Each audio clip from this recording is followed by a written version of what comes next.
Hello everyone, welcome to फ्यूके education. मैं हूं करण सिंगई और आज हम कवर करने वाले हैं chapter number 5 that is continuity and differentiability short answer type question series. तो मैंने आपको बताया था this is the first chapter जो हमको कैलकुलस से इंट्रोड्यूस करेगा, देन हम नेक्स्ट चैप्टर के साथ डील करेंगे। तो let's start with some short answer question और डेप्थ में समझते हैं इस चैप्टर को। तो पहला क्वेश्चन है आपका, state the condition for the continuity of a function at a point. Short answer में जरूरी नहीं है कि आपसे डायरेक्ट क्वेश्चन पूछ ले, कई बार क्या होता है थ्योरेटिकल भी आपसे पूछ सकता है कि आपकी बेटर अंडरस्टैंडिंग है कंसेप्ट में कि नहीं। तो यहाँ पे वैसे ही क्या पूछा है कि कंडीशन आपको बतानी कंटिन्यूटी ऑफ अ फंक्शन की।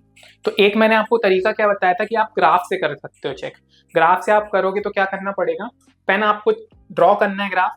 अगर आपका पेन उठता नहीं है ग्राफ ड्रॉ करते हो, जैसे कि हम यहाँ पे y is equal to x square का देख लें ग्राफ, तो कैसा बनेगा, ऐसा करके समथिंग बनेगा। तो मेरा पेन नहीं उठ रहा है, this shows that function is continuous. तो ये तो हो गया अपना ग्राफिकल तरीका। अब बाय मैथ्स हमको कैसे करना है, तो मैथ्स से हम ऐसे करते हैं, मैंने आपको एमसीक्यू में बताया था। यहाँ पे हम और वेल डिफाइंड फॉर्म में लिख ले रहे हैं। तो अपन लिखेंगे सॉल्यूशन, क्योंकि ये 2 मार्क्स क्वेश्चन है तो हमको स्टेप बाय स्टेप एक एक चीज डिफाइन करनी होगी। तो लिखते हैं अपन, a function F x is continuous at x is equal to C if F C is defined, मतलब at that point function defined होना चाहिए, ये भी आपकी नेसेसिटी है। Next, limit X tending to C minus. C minus मतलब मैंने आपको एमसीक्यू सीरीज में बताया था कि जस्ट हम सी से लेफ्ट की तरफ जा रहे हैं, नेगेटिव एक्सिस की तरफ। और limit tending to x c plus, तो जस्ट राइट जा रहे हैं, दोनों की वैल्यू क्या होनी चाहिए, 1 होनी चाहिए। तो ये आपकी सेकेंड कंडीशन है। And third one is at that point function must be defined, that is F X at x is equal to C must be F is equal to C के बराबर होना चाहिए, जो कि होगा भी। तो इस तरीके से हमको ये कंडीशन से कंटिन्यूटी की मैथमेटिकली ये कंडीशन से हम डिफाइन करते हैं कि फंक्शन कंटिन्यूअस है या नहीं है। So next, moving to our next question that is explain the geometric meaning of a derivative. तो ये भी कई बार लोग अंडरस्टैंडिंग होती नहीं कि डेरिवेटिव की एक्चुअल मीनिंग ज्योमेट्रिकली क्या है। हम फॉर्मूला तो बहुत सारे रट लेते हैं, रिडक्शन लॉ रट लिया, ट्रिग्नोमेट्रिक का रट लिया, एक्सपोनेंशियल का रट लिया, लॉग का हमको याद होता है, और भी इनवर्स के फॉर्मूलेज भी हम आगे जब यूज करेंगे वो भी हम याद करते हैं। लेकिन एक्चुअल में मीनिंग क्या होता है उसका, तो मीनिंग क्या होता है, derivative of function at a point represent slope of the tangent to the curve. मतलब ये दिखा क्या रहा है, स्लोप ऑफ द टेंजेंट दिखा रहा है टू द कर्व। सपोज इसको मैं टेंजेंट बनाऊं तो इसका क्या स्लोप है, दिस इज व्हाट डेरिवेटिव, ये डेरिवेटिव का मीनिंग होता है। It describe the rate of change of function with respect to independent variable. अब इंडिपेंडेंट और डिपेंडेंट वेरिएबल क्या होता है, जैसे अपना फंक्शन डिफाइन हो, y is a function of x। Suppose ये है कोई क्वाड्रेटिक इक्वेशन मेरी, ठीक है। तो यहाँ पे जो y मेरा होता है that is a dependent variable, ठीक है। और x जो होता है ये होता है मेरा इंडिपेंडेंट वेरिएबल, क्योंकि x can take any value, लेकिन y नहीं ले सकता, y डिपेंड कर रहा है x पे कि उसकी वैल्यू क्या होगी। तो इस तरीके से इंडिपेंडेंट डिपेंडेंट वेरिएबल होते हैं। सो this is basically the definition of a derivative. Next one is differentiate. MCQ में भी आए थे क्वेश्चन, यहाँ पे भी आपको आ सकते हैं। तो क्या करना है अपने को, डिफरेंशिएट करना, रिडक्शन लॉ लगाना है सिंपली। तो एक्स क्यूब का क्या हो जाएगा, 3x स्क्वायर। क्यों, क्योंकि हमारा रिडक्शन लॉ यहाँ पे लग रहा है। तो क्या होता है रिडक्शन लॉ, अगर x की पावर n को मेरे को डिफरेंशिएट करना है तो n x n की पावर -1 ये लग रहा है। अब ये फॉर्मूला अपने को लगाना है, तो x क्यूब n की वैल्यू 3 हो जाएगी, 3x स्क्वायर, x स्क्वायर की जगह n की वैल्यू 2, तो 10x। So this will be our f dash x, basic 2 marks question. Next is find the derivative of fx is equal to ln। तो इसका निकालने का क्या है, ये हमको फॉर्मूला याद ही होता है।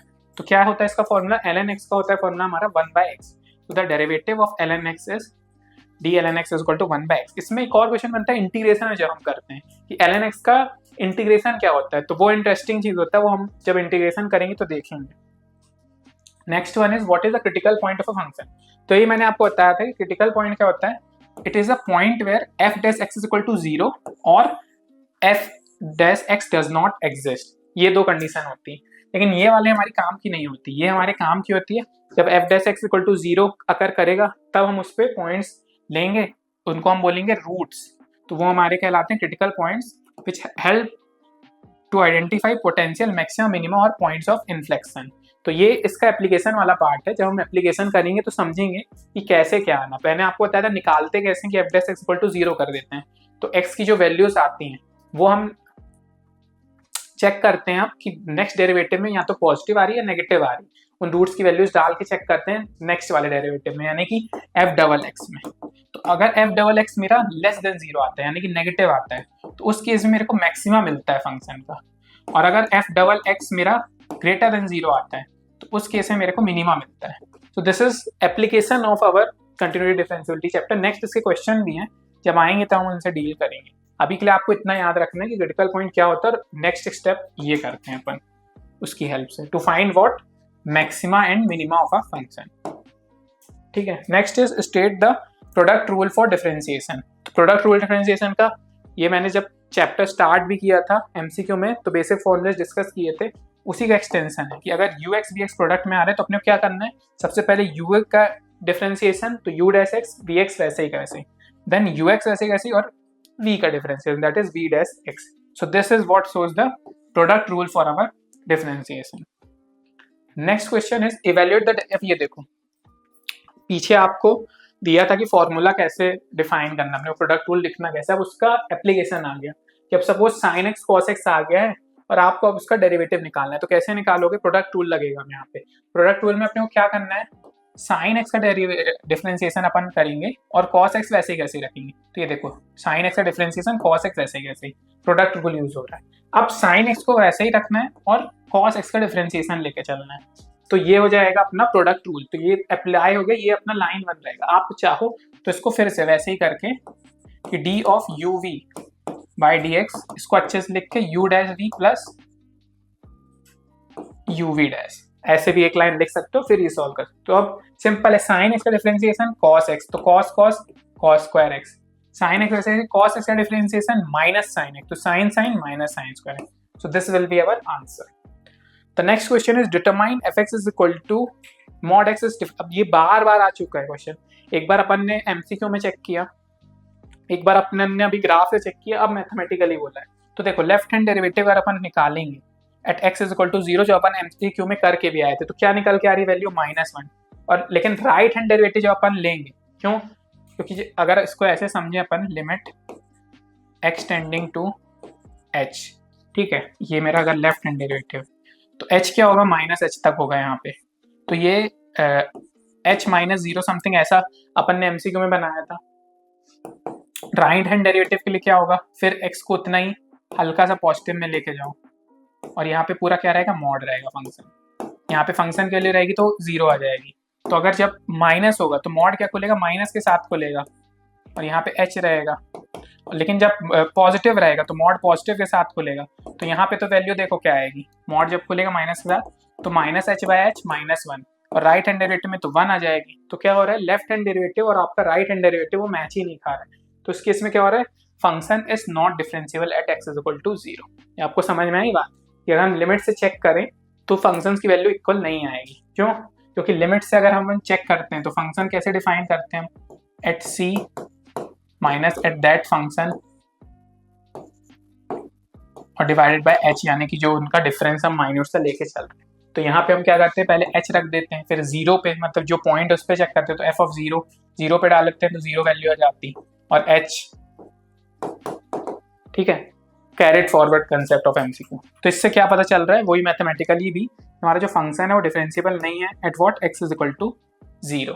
और ग्राफ से तो हमने बार बार देखा ही, ग्राफ अगर बनाते हैं तो ऐसा बनता है मॉड x का, और यहाँ पे 7 कॉर्नर आ रहा है, तो क्या हो रहा है, डिफरेंशिएबिलिटी फिर भी नहीं मिल रही। Next one, differentiate e is equal to 2x। अब ये हमारा एक और कॉन्सेप्ट यूज होने वाला है यहाँ पे, gx वाला जो हमने किया था, कि अगर सपोज दो फंक्शन, तो उस केस में कैसे डेरिवेशन करोगे। तो देखो e की पावर x का तो हमको याद है, ठीक है, कि e की पावर x का डिफरेंशिएशन क्या हो जाता है, e की पावर x ही हो जाता है डायरेक्ट।